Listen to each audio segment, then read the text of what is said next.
Bam. How are you? How are you?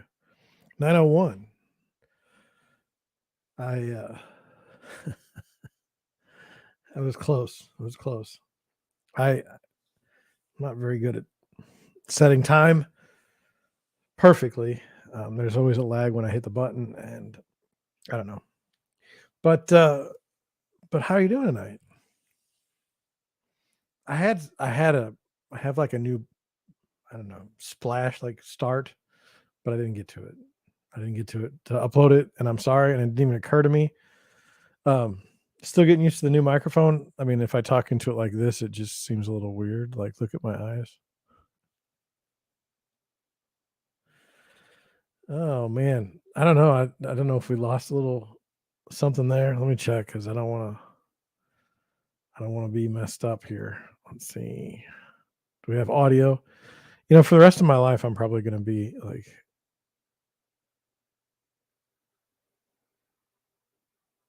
I'm going to be like, oh my gosh, we don't have audio. Did you think I could do two live streams in a row? Well, you should have, because I did 69 of them in a row earlier in my career. And what did I learn from that? Not much. Not many people watched it. That's like that's where we're at. So tonight we're going to talk about a bunch of stuff. I wanted to put it out there. We're going to talk about some time that I've spent at McDonald's this morning, how we deal with unhappy clients. Um, I had a neighbor dog barking. What does one do? And then has the housing market tanked? We'll look at daylight savings time. We'll look at drunken shenanigans. Looking on the Twitter, we're going to go. I think Twitter does have a positive impact in a way of getting us the ability to look outside um, our own thoughts and kind of look at them a little bit differently. We'll do some real estate news and analysis. Talk about Wells Fargo, and we're going to talk about older first-time home buyers in theory. Now, you know, if you guys have something you want to talk about, if you send me a link and it's got something to do with a particular story you'd be interested in, well, we'll definitely switch over to that first. I'm still working on the microphone. I'm sorry. I like it, but I don't. It's not just right yet. Like, see how I'm like this? I want to be like this, but I want the microphone to get me. So it's like, hmm. Oh, maybe there's some of you out there have stumbled on my channel and you're like, who the hell and what is this about? Well, my name is John Schenk. I'm a real estate broker in St. Louis, Missouri. Uh, my company, I'm the founder and managing broker of Deerwood Realty, which it's not that hard. You just get your broker's license and start your own business. Um, but my company helps buyers buy homes and sellers sell theirs. That's our major thing that we do. And so what we do on the live stream is we just talk about things that are going on in the real estate world live. I could screw up at any moment, and believe me, if you've watched long enough, you know that I do.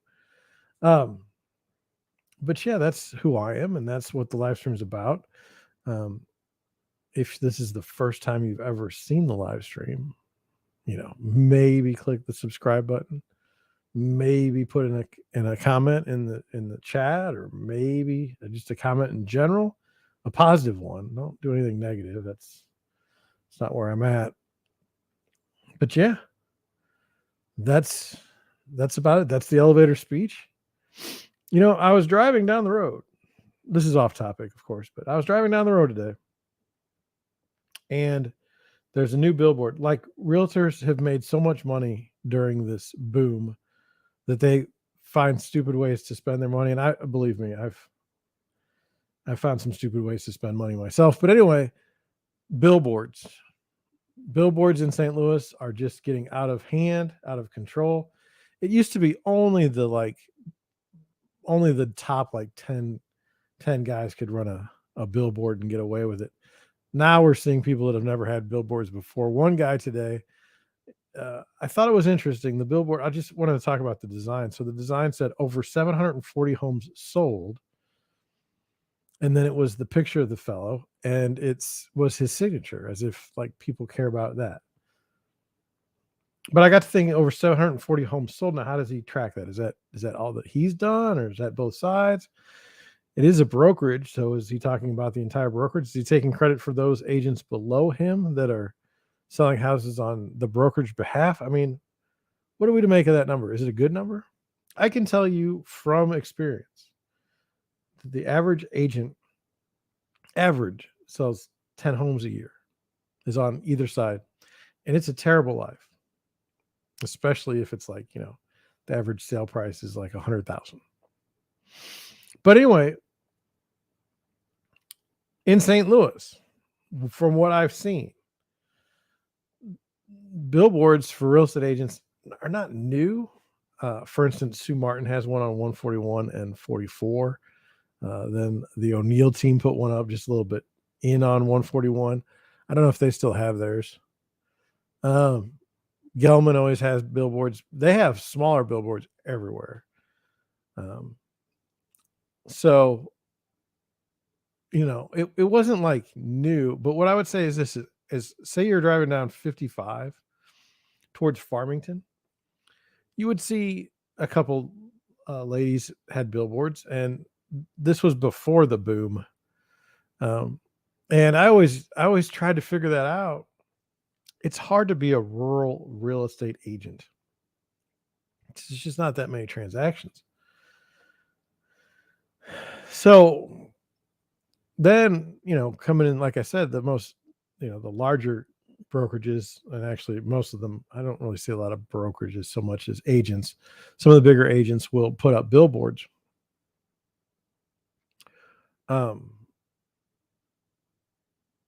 But like I said, there was only like 4 or 5 people that could even pull it off because, by the way, we'll do the Baumgartner team too. They're on 55 going up towards St. Louis. I know a guy that works with them and good fellow, so I don't want to, I mean, I don't want to say anything negative. It just was one of those things where you just didn't see a lot of billboards for real estate agents, and now it's just everywhere. And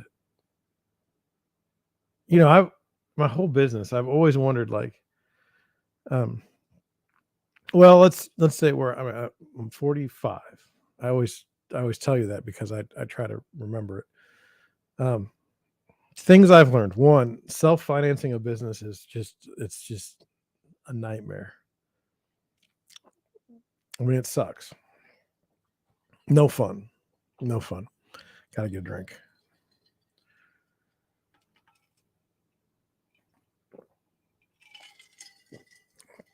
Second thing I've learned that is if you're going to spend a lot of money on advertising, it better pay off. And then that leads to the third thing, and that is, for me, of all the money I spend advertising, okay, like how much work am I going to have to do before the advertising actually pays for itself? So, for instance, if I have to sell 2 homes a month just to clear my advertising costs, I don't know if I want to do that.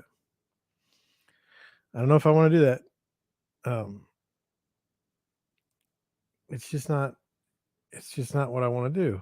And that's, 2 homes a month,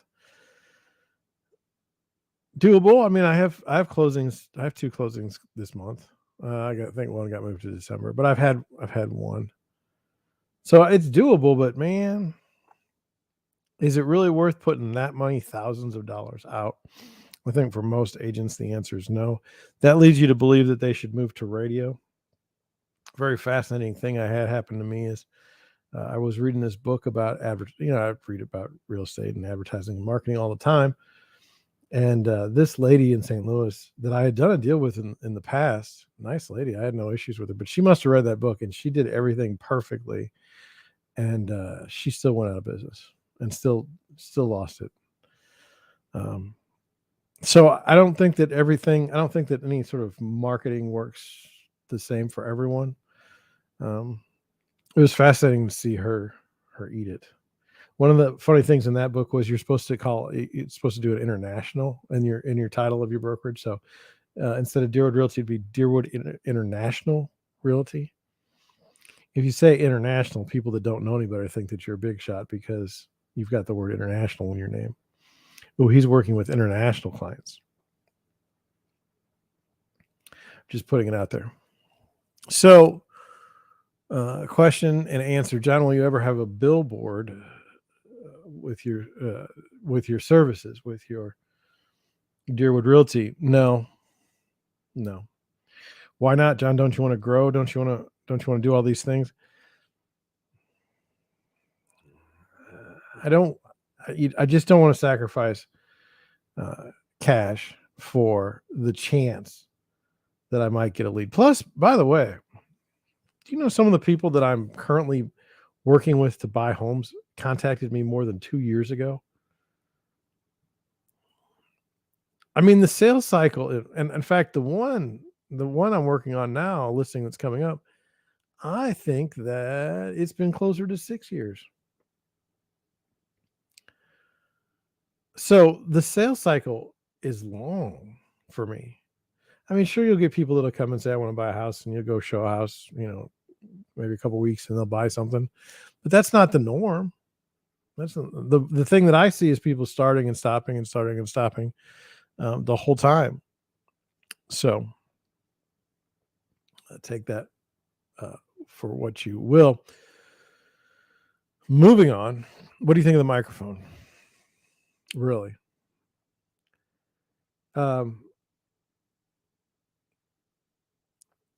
I feel like I'm not getting the money's worth out of the microphone. I mean, considering this is supposed to be one of the best microphones available, I just don't feel like I don't think I'm getting the value. And I don't know what I was thinking. I know what I was thinking. I thought that I could get my voice. I thought that my voice wasn't coming out the way it should, and that this microphone would solve all those problems. Turns out my voice is just annoying to me. Might be annoying to you as well. I'm just saying, like, I didn't realize that I did kind of think that my microphone was causing me to be a little nasally. But apparently that's just the way I am. So that's disappointing. 12 minutes in, want to talk about something that happened to me today at McDonald's. I just want to check something here. All right. And this is like one of those issues, like life issues. So drop the wife off at work. We carpool. I like to carpool. It's something I've never thought I would like when I was in my 20s, but now I enjoy driving my wife to work. It's nice to spend time, without rushing around for a little bit of time. Anyway, after dropped wife off, decided to go get McDonald's. Now, I love the Egg McMuffin. I don't know that I could ever order anything else from McDonald's for breakfast because I love the Egg McMuffin. Now, a while back, they changed the cheese. They say they didn't, but they did. And I think they changed. There used to be a little bit of butter on the McMuffin, but now it's not there or something. It's not the same as it used to be. But I can order two McMuffins and finish them with no issues whatsoever. This morning, this particular McDonald's, I don't know about the McDonald's you go to. The one that I go to is terrible. It's a depressing place. The floor is always greasy, slippery. So, I mean, that's how greasy it is. They haven't worked at the counter since before COVID. And so it's always like this kiosk you have to go to, and you just press the buttons with everyone else that's pressing the buttons, and everyone's been picking their nose and their ears and what else they've been picking. I don't want to know, but anyway, it doesn't seem very sanitary. But order my 2 Egg McMuffins and proceed to sit down and wait. like, I enjoy the idea of being able to order my food instead of going through the counter. That's just me, but, then if I screw it up, I feel like it's on me. I feel like if I screw up the order, it's my fault and not the person taking my order. Um, don't wanna leave anything to chance. So, I'm sitting there and there's quite a few people waiting for their food because I think there's only, like, 2 people working at McDonald's this morning. And then the drive-through is, like, wrapped around the entire store, the restaurant. Now you might say, "John, there were signs here that this is not where you wanna be." I ignored those signs because I wanted an Egg McMuffin.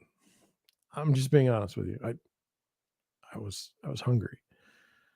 So, I'm sitting there, and there's a fellow in front of me. He's sitting there, and we're just, waiting.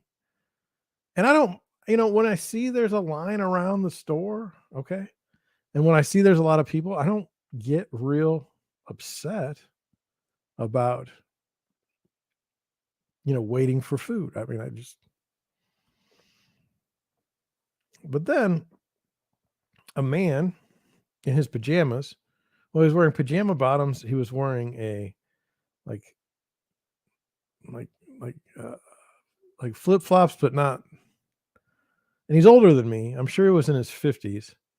He had a tattoo on his neck. Now I don't want I don't want to you know classify people in a negative way that have tattoos. I'm just describing the way he looked. Gray hair, um, and then he had a hoodie, a zip up hoodie, um, and he's like talking to this shift manager. I've seen her there working. She's a great gal. She works hard. Um, he's like, I the sausage McMuffin doesn't come with cheese. Uh, I'm sitting there. I don't really know, and I don't really care at this point. I don't. There's this idea that like people that work at McDonald's and fast food in general are like somehow lessers. I've never believed that across the whole world. I just don't think of myself as better than others, and I will refuse to treat people that are working in a negative way unless they've really come at me with something that's inappropriate. So he's saying that so then he leaves, and so that's fine. He comes back in though like 2 minutes later, and he says the sign outside says the big breakfast is 4:45. I'm sorry, 3:45. And the lady at the counter is like, okay, this is the same menu here. It's 3:45 here or 4:45 here. There was $1 difference. Now there's people lined up outside, people inside. There's like 20 people inside, and now this guy's going to argue over $1.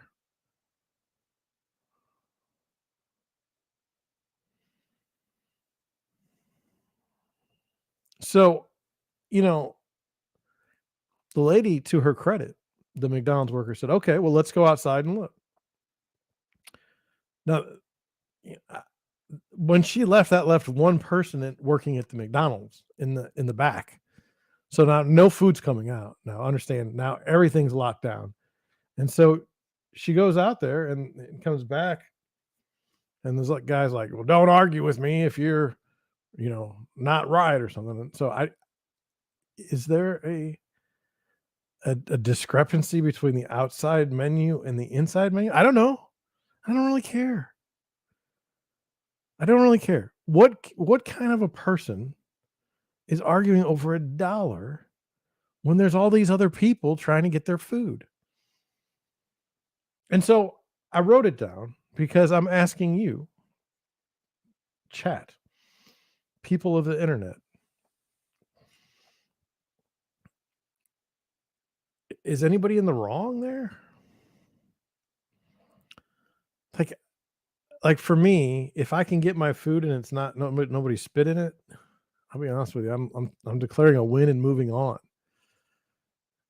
There's been times where somebody will say like they'll read back I pretty much know exactly what I get everywhere, and I know the prices. Well, I used to until inflation hit. But like sometimes I'd get a price, and I'm like, that's not the right price. I wonder what I'm going to get, and I wouldn't even complain because it's like it's kind of like seek and find. I don't know, but I would never if I saw a line of cars going around a building. If I saw 20 people inside waiting for their food, I would, and I saw two people working. I would never argue over a dollar. It isn't worth it to me. I don't need to be right. Like, so what if I'm right and I get a dollar back? I just wonder, like, to me, it seemed like people were being, um, I thought this person was being very selfish. You can be right and still be an asshole. That's that's kind of what that's kind of the vibes I got. So anyway, I'd like to know what you guys would do. Would you just, I mean, what's the point of fighting with the McDonald's worker? I mean, it's just off-putting. So let me know. Put it in the chat. Put it in the comments. What would you do if you were me? Now, I'll tell you what I did. I sat there and waited for my food because to me, this guy's crazy arguing over a dollar. Now, I don't want to be involved in his crazy. All right, we're gonna move on. I think I can go for 2 hours tonight. I don't think we're going to, but I have enough material. So I wanted to ask you. Well, I'll just come out and say it. I've lately in the past couple months I've had clients that are unhappy all the time, the entire transaction. And I don't think that they're unhappy with me. I think they're unhappy with the whole real estate thing in general. Um, this thing, this phenomenon first happened to me when I was selling a house. I think we were $30,000 over asking, or more than that. We were $45,000 over asking, and um, the seller was so mad at me he wouldn't even talk to me for like 3 days. I was representing the seller, and as I talked to the family. I was like, "What did I do wrong?" And they're like, "You didn't do anything wrong. He's just emotional about the sale."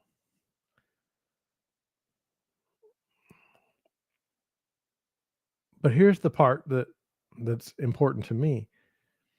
I genuinely care about the people I work with, and I genuinely care about the people I work for.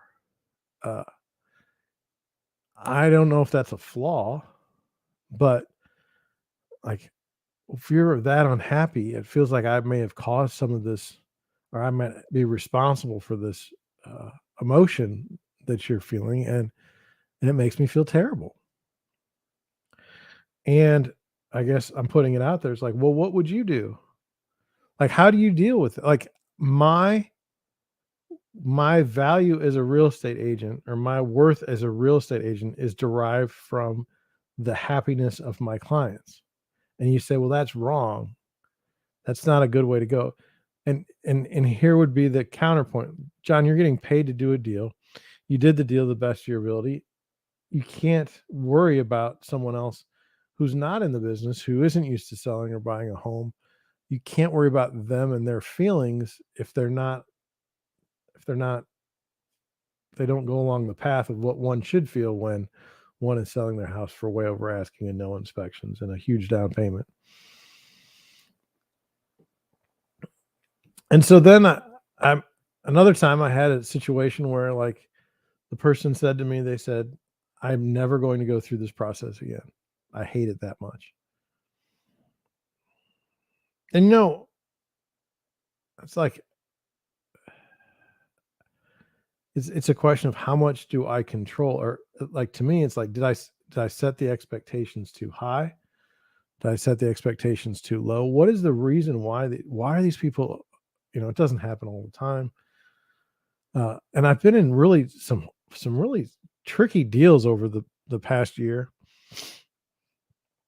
that weren't going to go smoothly just based on the way the situation played itself out. But yeah, so I thought about it and I'm like,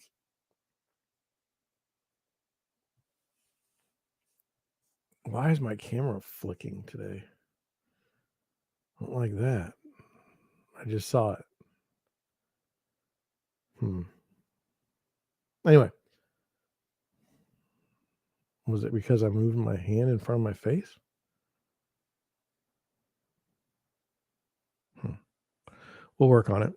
Anyway, um, like if you're a trash man, like if you are trash, what do they call them? Garbage man? Like you go or garbage person now, I guess, and you go and you pick up trash and like someone's mad at you because you didn't pick up the right trash or something. Like, does it affect your day? You're a lawyer and like the other side hates you because you're ruining their lives. Does that ruin your day? Like, because somebody really hates you, wishes you dead? You're a McDonald's worker and you're just doing your job. You're just trying to get people their food, and some guy's pissed off about the menu that you have no control over. None.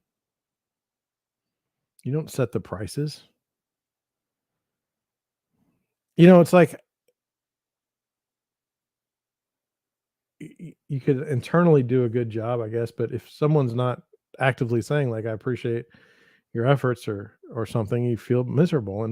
And then why, like, honestly, there's times where it's like I don't even want to talk to anyone for like a couple days because I just feel so bad. Like they really bring me down. Like tonight, am I the happy go lucky person that I can be? No, I'm still thinking about it. It stings. Like, what do you mean you're not happy with? I mean, like, I'm not in control of the reason why you're not happy.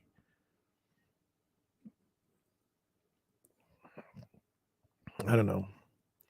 And then I've had people like, how do I put it? It's okay to have emotions when you're buying or selling a house. I think that's totally normal. But if I'm the selling agent, okay, and I'm telling you as the client something that the buyer's agent said or that the buyers are looking for, you yelling at me, I don't I don't even understand. I mean, why? Why? And then to apologize later for it? I'm sorry I was emotional there. And I mean, I guess I appreciate but you ruined my night.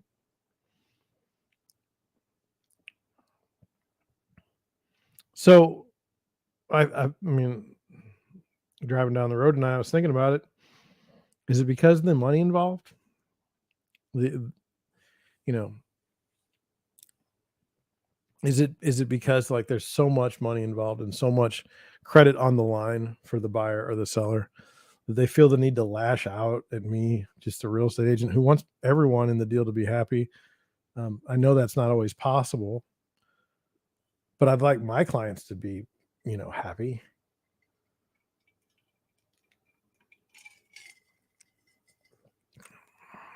Now, going back just a little ways, maybe 5 years. You remember that Pharrell, or I think it's Pharrell. We'll go with that. He had the song "Happy." Somebody wrote an article based on that and said, "Why is it that our number one goal is to be happy? Like,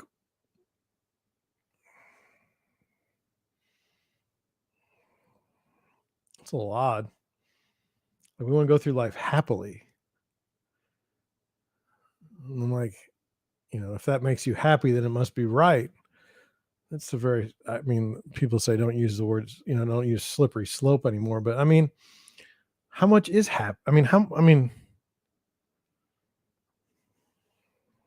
know. I'm just confused by it.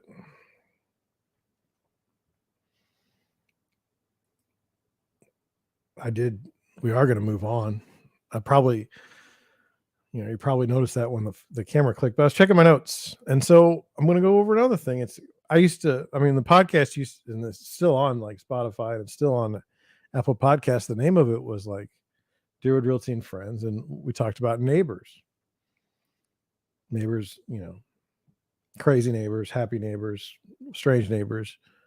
But I wanted to go over something that happened to me. I mean, even living in the suburbs is just a pure fascinating experience. But um, having done stories in the past, it kind of hit particularly close to home today.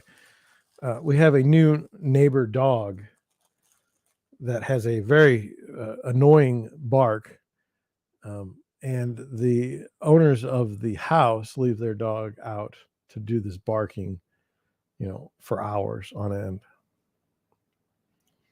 Now, in my, in my podcast, we talked about like, well, what do you do? How do you solve a problem like that? And it's like, well, you could shoot the dog, right? But what does the headline look like in the local newspaper? It'll be like neighbor kills dog for no reason, or neighbor kills dog. It's not good. It's you come across as a jerk, right? Even though this dog and this family is keeping you from enjoying your own property, um, you know, you're the jerk. And then what if you confront the person? And when I say confront, what if you just go over there and say, hey, man, dog's barking. Like, dog seems to want to go in. Why don't you just let the dog in so we don't have to deal with this?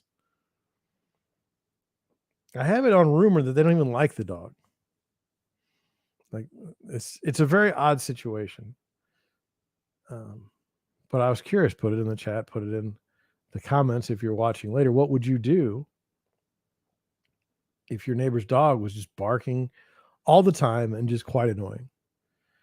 I was getting ready to open the window and shout very vulgar things at the neighbor, but my wife quickly said, that's probably not the best plan. She's right. She's right. I don't think that was the right plan, but it's like, in a way, you need to express how annoyed you are by this problem, so that they can get the message, and by getting the message, I mean in a nice way. I don't wish them harm. I don't wish the dog harm, but you're making your neighbors miserable with your dog that just barks this horrible noise and scratches at the screen door for hours because you refuse to let the dog in. Clearly, the dog doesn't like to be outside. Let me know in the comments. Let me know. Maybe it's just me. Maybe it's just me. And finally, has the housing market tanked? Maybe that's why you stumbled on my live stream. Maybe you want to know, has the housing market tanked? I mean, here's the problem. At least in St. Louis, number one, define tanked. Like, no one's doing any transactions at all. That's not true. Like last weekend, I know that there was a condo that went up for sale, 12 offers on it. That is not the market tanking, and it wasn't a bad price either. Now, I have seen homes that have stayed on the market, but man, they weren't that great. Houses weren't that great. I mean, if you've got like a house that has very few updates, dirty, doesn't show well, maybe a bad piece of property, it's on a bad piece of property, and you're asking like 3 times more than your neighbor got 2 years ago for a better house that they had, I mean, you should expect the market to not treat you very well. One of the things that amazes me about sellers is their blind spot. For example, early in my career, I would go on listing appointments and somebody would say, I want X amount, I want X for this house. And they would be like $20,000 too high or more. And I'd say to them, okay, well, do you have time to go look at some other houses in the neighborhood that, and they're like, no, why would I want to do that? That's your job. But I wanted to do it. I wanted them to see just how far off they were on their prognostication. But then you get in this situation where someone has invited you into their home, and now you're going to tell them something negative. Like, watch. Hey, Mr. Homeowner, what do you think you want to sell your house for? I want to sell my house for 150,000. Okay. So I come in and I say, but Mr. Homeowner, I don't think you're going to get more than 110 for it. What have you just done? You've put yourself in a position where you're calling the homeowner a liar, or you're saying that they're not, you know, they're not right, and now they just want to prove you wrong. Do you think they're going to use you to prove you wrong? Probably not. It's like this very, very odd game to start the listing experience, and the game is called like "Do What the Owner Says." And you say, "Well, John, that's not right. There's that you're buying the listing." It's like the listing agent is not the person that sets the price. The seller sets the price. The market confirms the price.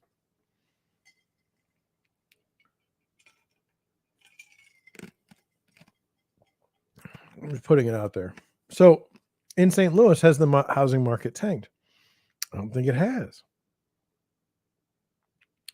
Have showings tanked? I think they have. Sorry, I coughed in the microphone. I don't have one of those pause buttons. Anyway, I don't think the housing market has tanked in St. Louis. Has it tanked in other places? I believe it has. Will it continue to get bad and deteriorate in St. Louis? I believe it will, especially as rates continue to go higher. If these rates that go higher cause the loss of employment for some, it will cause an even bigger problem in the housing market. So there's that. But tanked in St. Louis, not yet. Some other places, probably.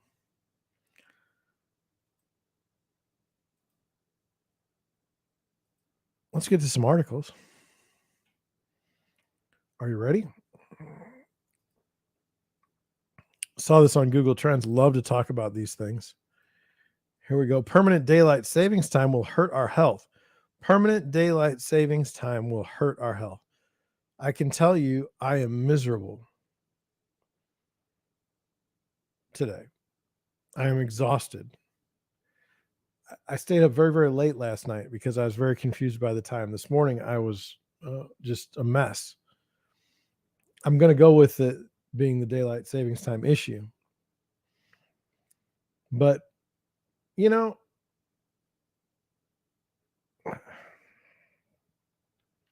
when you couch something in terms of health, it's almost like you can't, um, it's almost like a free get out of jail card. It's almost like a free, um, it's an unassailable position.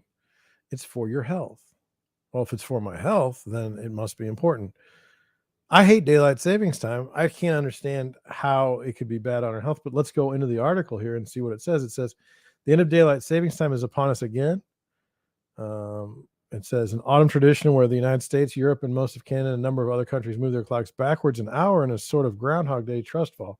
We'll move them forward again next spring when the government puts daylight savings back in place. It says, but are we putting our trust in an unhealthy, outdated idea? Now, not according to the United States Senate, which in March passed the Sunrise Protection Act of 2021. If it becomes law, daylight savings time will be permanent. To me, this would be wonderful. It says the call to end the antiquated practice of clock changing is gaining momentum throughout the nation. I think that's true, said Marco Rubio, who first introduced the bill to the U.S. Senate. In a statement, Florida's legislature voted to make daylight savings time permanent in Florida in 2018, but it can't go into effect until it is federal law as well. Oh, that's kind of interesting. You know, they're like, hey, we voted for this. It's already, our state's done. And the federal is like, no, it's not going to work until we vote. It says the bill still has to make its way through the House of Representatives and be signed into law by the president now, if you think that's going to be easy. If or when that is the case, we'll move our clocks forward and leave them that way, permanently living 1 hour ahead of the sun. It says, however, a growing number of sleep experts say the active move of our clocks forward in the spring is ruining our health. Studies over the last 25 years have shown the 1 hour change disrupts body rhythms tuned to the Earth's rotation, adding fuel to the debate over whether having daylight savings time in any form is a good idea. So it says, I'm one of the many sleep experts that knows it's a bad idea, said Dr. Elizabeth Klerman, professor of neurology in the Division of Sleep Medicine at Harvard Medical School. Okay. So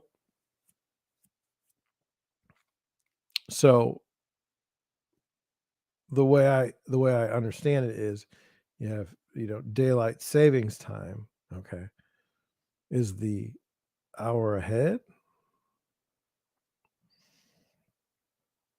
Yes, hour ahead. And then the normal way to go about things is not an hour ahead. So if we don't so let's just not do an hour ahead. Let's just stop with the time change. That's where I'm at. I'm not into arguing anything other than can we stop with the time change? Just pick one. Okay. Says your body clock stays with natural light, not with the clock on your wall, and there's no evidence that your body fully shifts to new time. Me personally, I agree with this. But the issue that you have then is, you don't go to work at your job because it's light out and then stop working when it's dark out. I mean, if it gets light out at like 6 in the morning, you're not going to work and you're not coming home at 3 in the afternoon when it gets dark, on the shorter times of the year. I think they're going to go into the article and talk about that more. It says, between March and November, your body gets less morning light and more evening light, which can throw off your circadian rhythm. Standard time, that's the definition that I never got right earlier, which we enter when we move our clocks back in the fall, is much closer to the sun's day and night cycle. This cycle has set our circadian rhythm or body clock for centuries. That seems like the one we should go with.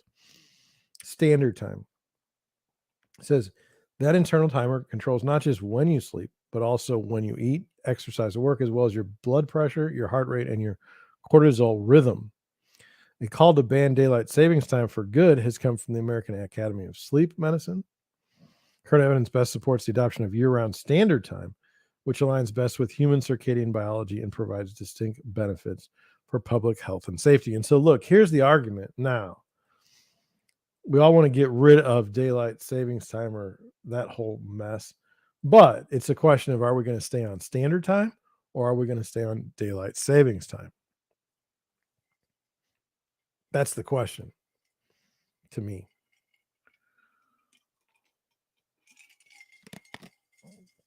And to me, I don't care which, just pick one. It says, what's the harm when our internal clocks are offset from the solar day-night cycle by even 1 hour? We develop what sleep experts call social jet lag. Studies have shown social jet lag increases the risk of metabolic disorders such as diabetes, raises the risk of heart disease and stroke, and worsens moods disorders such as depression, affects the digestive and endocrine systems, and shortens our sleep duration. It can even reduce life expectancy. It says, making the time change permanent would make the chronic effects of any sleep loss more severe, not only because we have to go to work an hour earlier for an additional 5 months every year, but also because body clocks are usually later in winter than in summer with reference to the sun clock. The combination of daylight savings time and winter would therefore make the differences between body clocks and the social clock even worse and would negatively affect our health even more. Here's the end. It says, why did the Senate pass the bill? There are reasons why the U.S. Senate unanimously passed the Sunshine Protection Act. Proponents say that extra daylight in the evening cuts down on car accidents and crime, increases opportunities for commerce and recreations as people prefer to shop and exercise during daylight hours.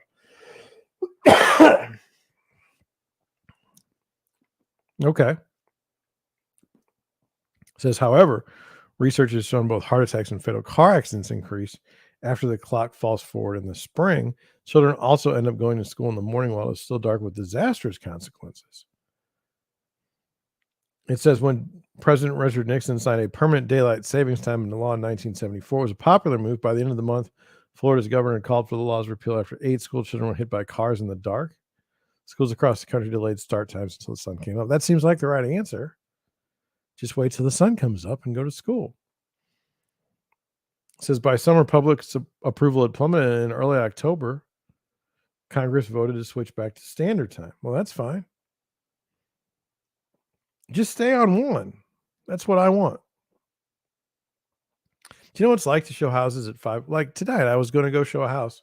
Well, no, I had an appointment, I'm sorry, at a condo complex that I'd actually been to before. I mean, I knew where it was, but it was pitch black. It's like 6:00. It was pitch black. It was crazy. Similar, and I mean, I guess I'll get used to it, right? You don't have a choice. It says a similar. It really sucks to show houses in the winter because it's dark and you can't see anything. So, if you're lucky, you go see the backyard first of a house before you go inside, just because you're not going to see it by the time you walk through. Anyway, that's just me. A similar backlash occurred when the U.S. first implemented daylight savings time in 1918 as a way to reduce demand for electricity usage by adding sunlight to the end of the day in response to World War I. Studies since have found little to no cost savings from the practice.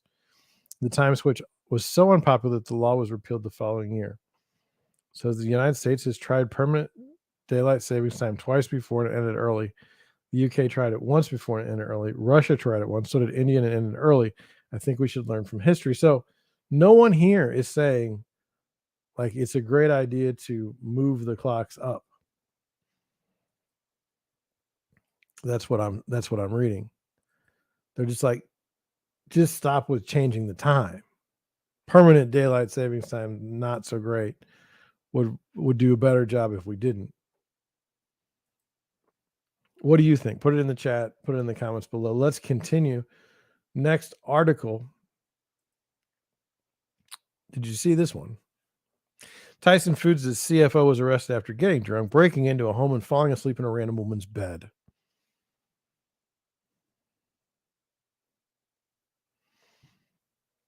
The chief financial officer of Tyson Foods and the son of the company's chairman was arrested in Arkansas over the weekend after he entered a random woman's home while intoxicated and fell asleep in her bed, according to police.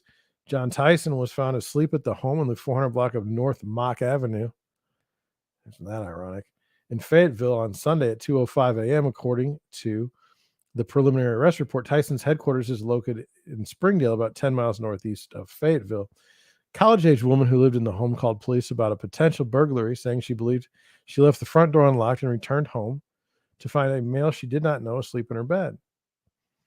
An officer entered the home and found Tyson's clothing on the floor and identified him by an ID found in his wallet. The officer woke Tyson up and he sat up in bed, but did not verbally respond. After briefly sitting up, he laid back down and attempted to go back to sleep.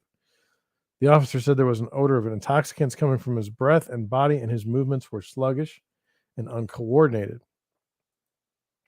Now, I want to be like, we've all been there.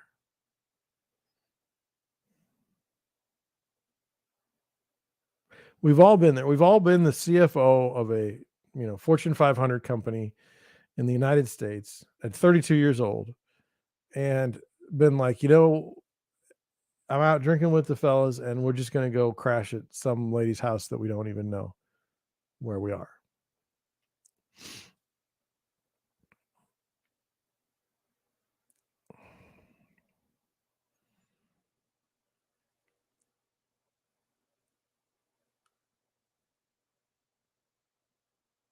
Like, I'm sure Tyson does all these things for the communities they serve.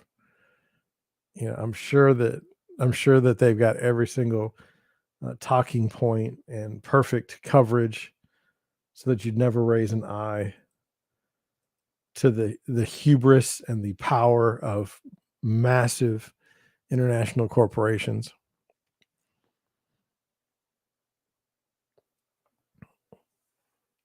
This fellow should lose his job. He won't. And if he does lose his job, he'll get another job that pays just as much. They'll just change the name. It's very interesting, as I go along. I'm pro business. I'm pro capitalism. I don't really like company boycotts, organized boycotts. I think that they used to call it green turfing,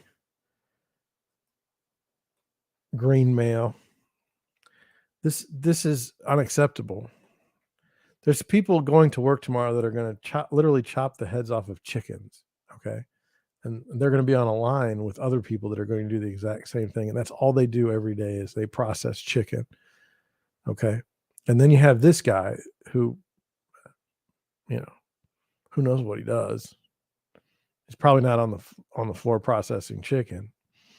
And it's somehow okay for him to do this. And then you say, well, not John, nobody's saying it's okay.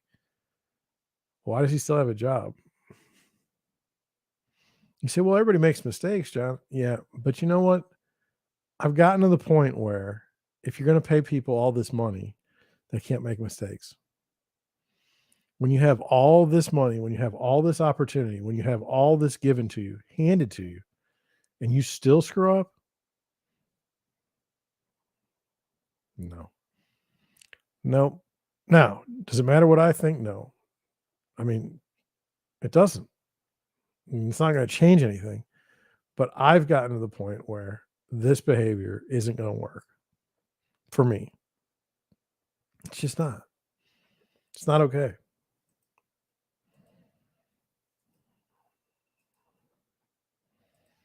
Moving on. I thought we could check Deerwood Realty. What do we got here? 7.25%, 30-year fixed. That's not good. Like to be at 5.5. You say, John, well, aren't you worried about fighting inflation? Absolutely. Absolutely. But I really do believe, and I really do believe the Fed seems to always be late to the party. Like in January, I was saying, hey, you got issues. I always think they're a little bit too late, and then they move past the goal line way too fast. So, targeted rate hikes totally fine, but slow them down.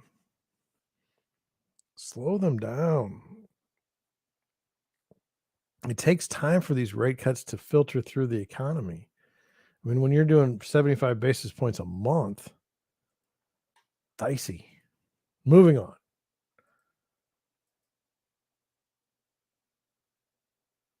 I don't even know. I don't even know what this stuff is. We're getting rid of it.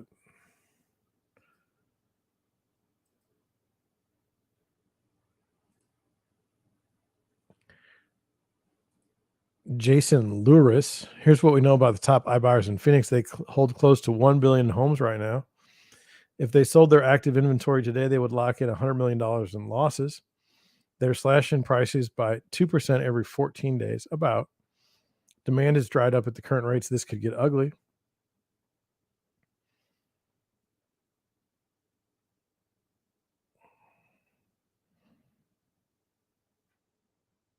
Not good. iBuyers, very odd. They were buying houses that were more like they were paying more than other people would buy, would pay for the house. And then they're putting them online and they were odd. It was an odd deal. I think iBuyers are going to eat it. I don't wish that upon anyone. I just don't see it being very, very good for them in the future. Moving on.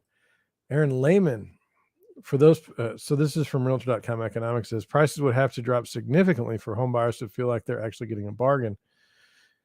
Even a 10% decline in prices is not going to offer that much of a bargain. It says for those payments to return to where they were just 1 year ago, home prices would need to plummet by 45%, assuming rates stay where they are. If mortgage rates increase to 8%, prices would have to fall by 50% to get back to around last year's payment. It's not good. Not good at all.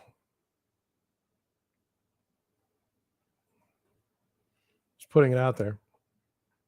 Lance Lambert, Goldman Sachs' forecast model also predicts, March 2024, that's when Goldman Sachs' forecast models predict U.S. home prices are poised to bottom out.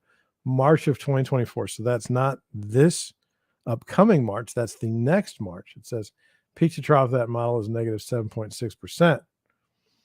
The forecast model also predicts that the U.S. home price will enter 2026 below June 2022's peak. So if you're thinking about buying a house and staying there for the next 5 years, you may be in a situation where you didn't really make anything on your home, which is okay. At least you didn't lose. It's my opinion. The Kobayashi letter, recent developments, housing market falling at its fastest pace since 2011. Widespread layoffs at tech companies, credit card debt an all-time high of $930 billion. 37% of U.S. small businesses can't pay rent, and mortgage demand is at a 25-year low. The recession is worsening. Now, some people are saying that that's not true.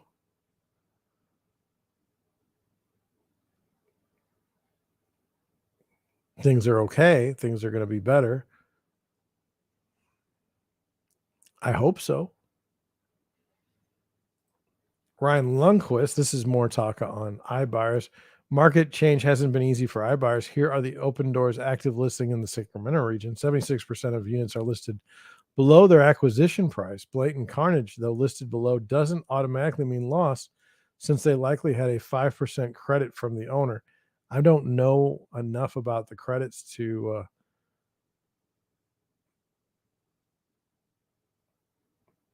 I don't know about the credit system. I just know that iBuyers are silly, and they acted silly. Kira Mason, she's a real estate agent, I think in Pittsburgh or Philadelphia. Philadelphia is the city of brotherly love, I think. The 2836 rule says you shouldn't spend more than 28% of your gross monthly income on housing and no more than 36% on total debts. Today, it takes 39% of the median national household income to pay the mortgage on an average price home, highest share since 1984. That can't go on forever. Housing bubble disrespect for the real estate story of 2023 to 2026 will be that of falling household formation, resulting in higher rental vacancy rates, resulting in massive foreclosure and financial ruin for a large portion of the real estate investor world. Mom and pops hit hardest, followed by newbie syndicates. I don't know that that's true. I mean, how do you, I mean, if you're a large corporate, if you're like Open Door, or if you're like Zillow iBuyer, who literally went out of business, are you the ones hit hardest by it? I mean, had a buyer ask me about this. Wells Fargo mortgage staff brace for layoffs as U.S. loan volumes collapse. Now, Wells Fargo said they don't want to be the number one home lender in the United States anymore. They're trying to stay away from that business. I'm not going to read the points on CNBC because you know what I think. Mortgage volumes at Wells Fargo slowed further in recent weeks, leaving some workers idle and sparking concerns the lender will need to cut more employees as the U.S. housing slump deepens. The bank had about 18,000 loans in its retail origination pipeline in the early weeks of the fourth quarter, according to people with knowledge of the company's figures. That's down as much as 90% from a year earlier when the COVID pandemic fueled housing boom was in full swing, said the people who declined to be identified, speaking about internal matters. It says the U.S. housing market has been a roller coaster in recent years, taking off in 2020 thanks to the easy money policies and the adoption of remote work, and slowing down this year as the Fed Reserve boosted rates. Homebuyers have been squeezed, and the pace of refinancing has plummeted as borrowing costs surged more than 7% for a 30-year loan from about 3% a year earlier, and rates may climb further as the Fed is expected to boost its benchmark rate again Wednesday. They did. This is an older article. The situation has pressured the home loan industry, particularly firms like Rocket Mortgage that thrived on loan refinancing, and is expected to lead to consolidation among newer non-bank players that rush to serve customers after most U.S. banks receded from the market. Among the 6 biggest U.S. banks, Wells Fargo has historically been the most reliant on mortgages, but that has begun to change under CEO Charlie Scharf, who said the bank is looking to shrink the business and focus primarily on serving existing customers. I mean, so I wouldn't be too surprised with this result. If you are if you were at Wells Fargo and a lender, a lending officer, maybe you should have moved on.